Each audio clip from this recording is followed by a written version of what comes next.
For today's video, I want to talk about the mythology that inspired the amazing digital circus, but with a strong focus on how it may point to Kinger being the original creator of the digital circus, or at least one of them. My name is Deepcut, some call me Jackcut, some call me Deep in the Box. You guys need to decide which one's a better name for me. Hit that subscribe button and let's dive in.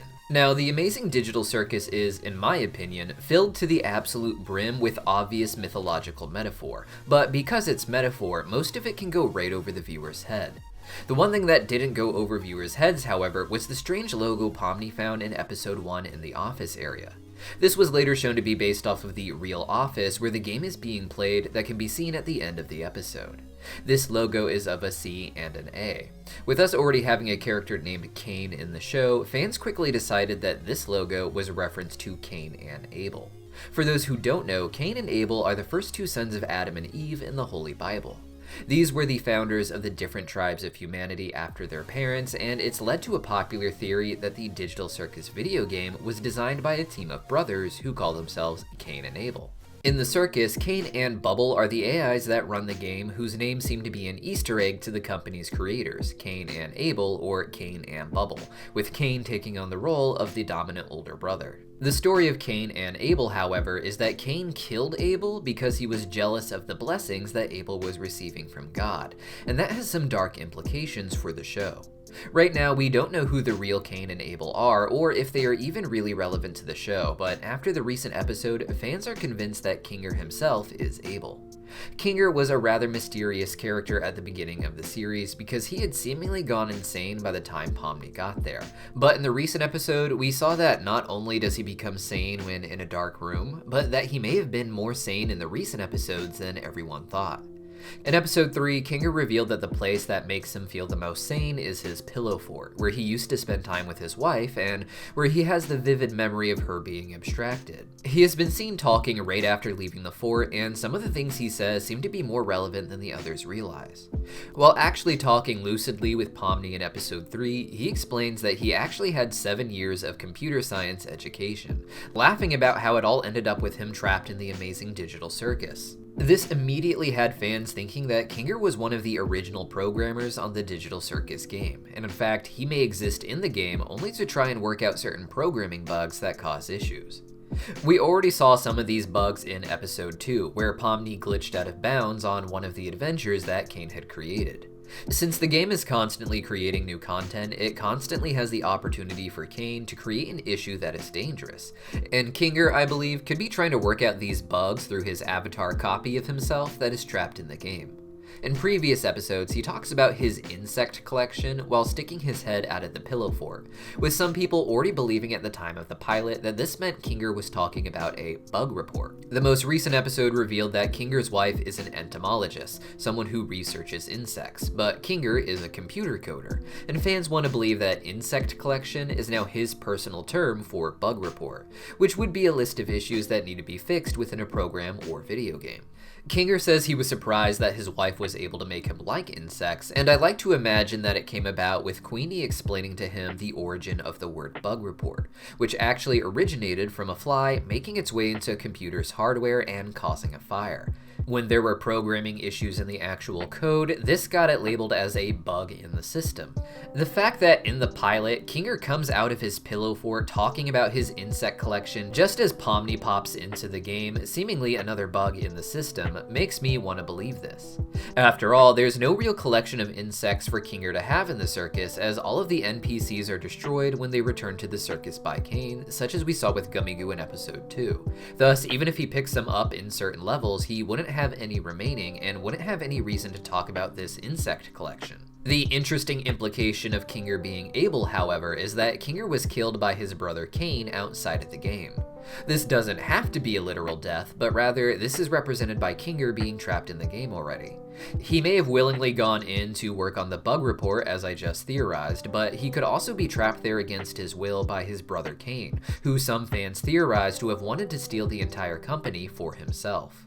The real Cain may have been how the personality of the AI Cain is presented in the game, someone who wants to control everything in order to be validated as great and amazing, someone who saw themselves as rather talented creatively, but perhaps not so much with programming. With Kinger having 7 years of computer science under his belt, he may have been the one that brought the real-life Cain's ideas to life, combining the creative ideas of Cain with the programming skills of Kinger to create the game. After wanting more of the share for himself, the real Cain could have devised a trap, perhaps based off of a known glitch that trapped his brother in the game, perhaps leaving his body comatose or worse, actually dead.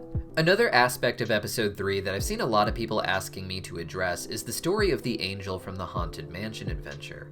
This was an NPC created by Cain that was described in the audio recording as being one of God's divine angels. The horrifying thing about it was that it seemed to play a part in some sort of glitch where Pomni became possessed. This level appears to be not just AI generated by Cain, but designed to generate itself around the fears and concerns of the people going through the adventure. For Kinger, this involved an elaborate story of a hunter who shot his wife and then got sent to hell, and is now trying to rise up out of hell by getting into the body of another human. By breathing while walking through the creepy, misty hell, Pomni becomes possessed by this entity, which some people say shouldn't really be possible, and that the rules of the game should have her being able to remain in control of her own body. Like with Pomni glitching out of bounds in episode 2, however, this appears to be a flaw in the programming that just got twisted due to this sort of second generation AI adapting the level to Kinger's fears without Cain's oversight. A theory I've seen floating around in the comments puts forth that this is the residual programming of certain characters who abstracted, the digital circus version of going to hell. While an abstracted monster remains and even seems to retain some memories based on the abstracted Queenie's interactions with Kinger, some people have theorized that the digital shell of the avatar essentially has returned to raw computer code when a character abstracts, which is somehow being filtered into Pomni's body through this level. This would be the literal essence of previous players trying to get into a new avatar in order to escape, but to be honest, this theory sounds a bit too complex for me. Instead, I want to believe that this angel taking Kinger to hell and the strange soul trying to escape are, like the rest of the game's narratives, just reflections of things Kinger has experienced. It's interesting to note that Cain in Jewish Kabbalistic tradition is also said to be the first son of the divine angel Samael, who rode upon the serpent into the Garden of Eden to impregnate Eve.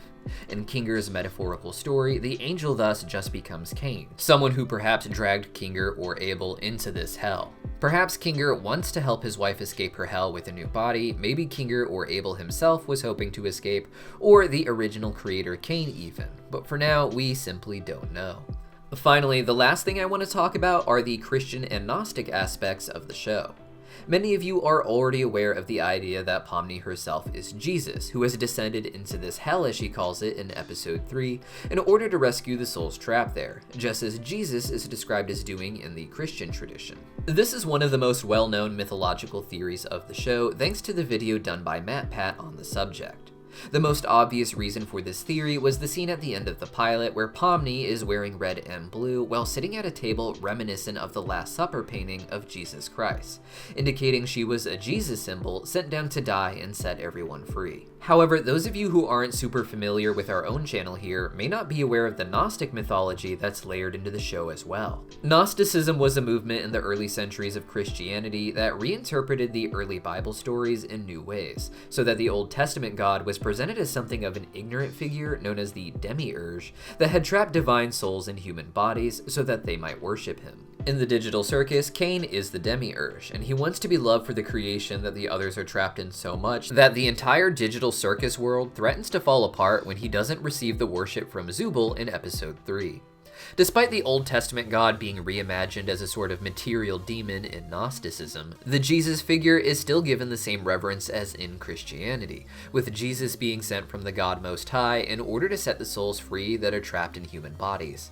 But for more information on this, I put together a playlist of how Gnosticism and mythology influenced the earlier episodes as well. Be sure to check it out and leave a comment telling me what you think is really going on with this fallen angel in the most recent episode, and I'll see you guys next time.